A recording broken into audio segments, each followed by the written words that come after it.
ಕಲಬುರಗಿಯಲ್ಲಿ ಕಾಂಗ್ರೆಸ್ ಅಭ್ಯರ್ಥಿ ರಾಧಾಕೃಷ್ಣ ಪ್ರಚಾರದ ಭರಾಟೆ ಜೋರಾಗಿದೆ. ತಾರ್ ಫೈಲ್ ಬಡಾವಣೆಯಲ್ಲಿ ರಾಧಾಕೃಷ್ಣ ಪರ ಜನರು ಒಲವನ್ನು ವ್ಯಕ್ತಪಡಿಸಿದ್ದಾರೆ. ಹೋದ ಕಡೆಯಲ್ಲೆಲ್ಲ ಭಾರಿ ಜನ ಸೇರ್ತಾ ಇದ್ದಾರೆ. ರಾಧಾಕೃಷ್ಣ ಅವರಿಗೆ ನಾವು ಈ ಬಾರಿ ಆಶೀರ್ವಾದ ಮಾಡ್ತೀವಿ ಅಂತ ಅಭಿಪ್ರಾಯಗಳು ಬರ್ತಾ ಇದ್ದಾವೆ. ತಾರ್ ಫೈಲ್ ಬಡಾವಣೆಯಲ್ಲೂ ಕೂಡ ಅಷ್ಟೇ ಜನರು ದೊಡ್ಡಮನಿ ಪರವಾಗಿ ಈಗ ಒಲವನ್ನು ವ್ಯಕ್ತಪಡಿಸಿದ್ದಾರೆ. ಇನ್ನು ಸಚಿವರು ಮತಬೇಟೆ ಮಾಡಿದ್ದಾರೆ. ಪ್ರಿಯಾಂಕ್ ಖರ್ಗೆ, ಶರಣ್ ಪ್ರಕಾಶ್ ಪಾಟೀಲ್, ರಹೀಂ ಖಾನ್ ಕೂಡ ಅವರಿಗೆ ದೊಡ್ಡ ಶಕ್ತಿಯಾಗಿ ನಿಂತಿದ್ದಾರೆ. ತಾರ್ ಫೈಲ್ ಬಡಾವಣೆಯಲ್ಲಿ ಕಾಂಗ್ರೆಸ್ ಬೃಹತ್ ಸಮಾವೇಶ ಕೂಡ ನಡೆದಿದೆ. ಸಮಾವೇಶದಲ್ಲಿ ಹೆಚ್ಚಿನ ಸಂಖ್ಯೆಯಲ್ಲಿ ಮಹಿಳೆಯರು ಭಾಗಿಯಾಗಿದ್ದರು. ಗ್ಯಾರಂಟಿ ಯೋಜನೆ ಫಲಾನುಭವಿ ಮಹಿಳೆಯರು ಕಾಂಗ್ರೆಸ್ ಪರ ಒಲವನ್ನು ಹೊಂದಿದ್ದಾರೆ. ನೋಡಿ, ಈಗ ಫ್ಯಾಕ್ಟ್ ಇದು. ಕಲಬುರಗಿಯಲ್ಲಿ ಅದರಲ್ಲೂ ಓವರಾಲ್ ರಾಜ್ಯದಲ್ಲಿ ಗಮನಿಸ್ತಾ ಇದ್ದೀವಿ ಕಾಂಗ್ರೆಸ್ ಪರವಾದಂಥ ಒಂದು ಈ ಗ್ಯಾರಂಟಿ ಯೋಜನೆಗಳ ಮೂಲಕ ಅಲ್ಲೇ ಯಾವ ರೀತಿಯಾಗಿದೆ ಅಂತ. ಅದರಲ್ಲೂ ರಾಧಾಕೃಷ್ಣ ದೊಡ್ಡಮನೆಯವರ ಪರವಾಗಿ ಕಲಬುರಗಿ ಭಾಗದಲ್ಲಿ ಜನ, ಅದರಲ್ಲೂ ಮಹಿಳೆಯರು ವಿಶೇಷವಾದಂಥ ಒಂದು ಒಲವನ್ನು ವ್ಯಕ್ತಪಡಿಸ್ತಾ ಇದ್ದಾರೆ. ಹಿಂದಿನ ಇತಿಹಾಸವನ್ನ ತೆಗೆದು ನೋಡಿದ್ರೆ, ಯಾವಾಗ ಈ ದೇಶಕ್ಕೆ ಸ್ವತಂತ್ರ ಬಂದ ಇಲ್ಲಿಯವರೆಗೆ ಇತಿಹಾಸ ತೆಗೆದು ನೋಡಿದ್ರೆ ಎಲ್ಲ ಕೊಡುಗೆಗಳನ್ನ ಕಾಂಗ್ರೆಸ್ ಪಕ್ಷನೇ ಕೊಟ್ಟಿದೆ.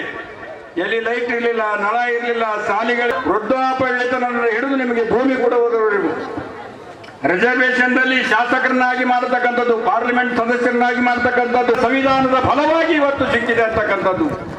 ಯಾವನೇ ಒಂದು ರಿಸರ್ವೇಶನ್ ಸಿಗಬೇಕಾದ್ರೆ ಅದು ಬಾಬಾ ಸಾಹೇಬರು ಬರೆದುಕೊಟ್ಟಿರ್ತಕ್ಕಂಥ ಸಂವಿಧಾನದಿಂದ ಅದನ್ನ ಚಾಚು ತಪ್ಪದೆ ಜಾರಿಗೆ ತಂದಿದ್ದು ಕಾಂಗ್ರೆಸ್ ಪಕ್ಷ.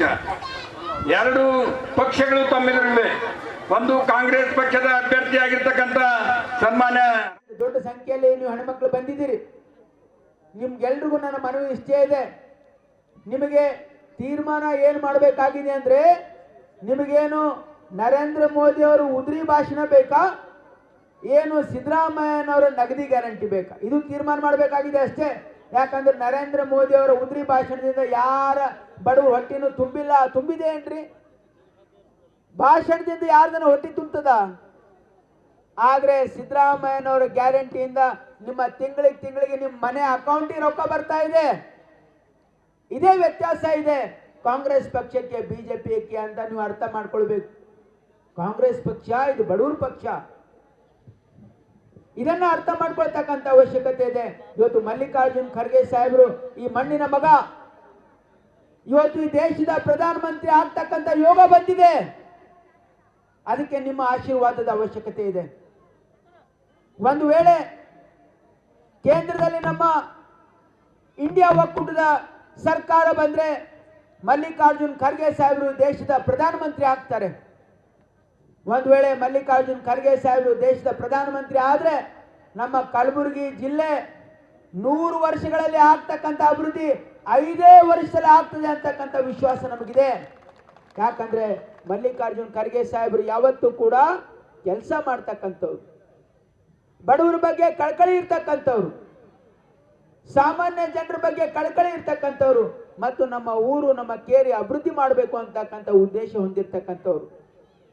ಅದಕ್ಕಾಗಿ ನಾನು ನೋಡಿದೆ, ಕಳೆದ ಬಾರಿ ತಾರ್ಫೇಲ್ನಲ್ಲಿ MLA ಚುನಾವಣೆಯಲ್ಲಿ ಏನಾಗಿದೆ, MP ಚುನಾವಣೆಯಲ್ಲಿ ಏನಾಗಿದೆ ಅಂತ ನಾನು ನೋಡಿದೆ.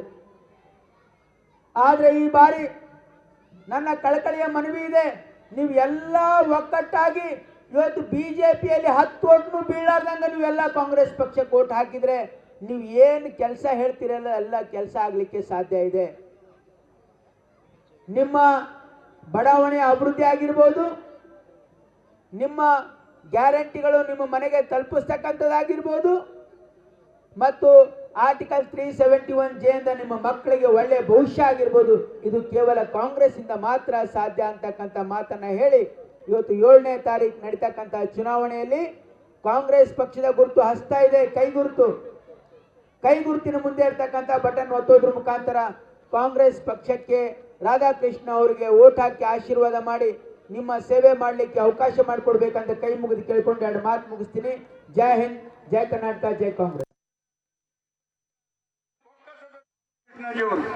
ಇನ್ನುವರೆಗೂ ನಮ್ಮ ಬಿಜೆಪಿ ಪಕ್ಷದ ಉಮೇಶ್ ಜಾಧವ್ ಯುವಕನಾಗಿ, ಒಬ್ಬ ಪಾರ್ಲಿಮೆಂಟ್ ಸದಸ್ಯನಾಗಿ ಈ ಭಾಗದ ಅಭಿವೃದ್ಧಿಗಾಗಿ ಎಲ್ಲ ಜಾತಿ ಎಲ್ಲ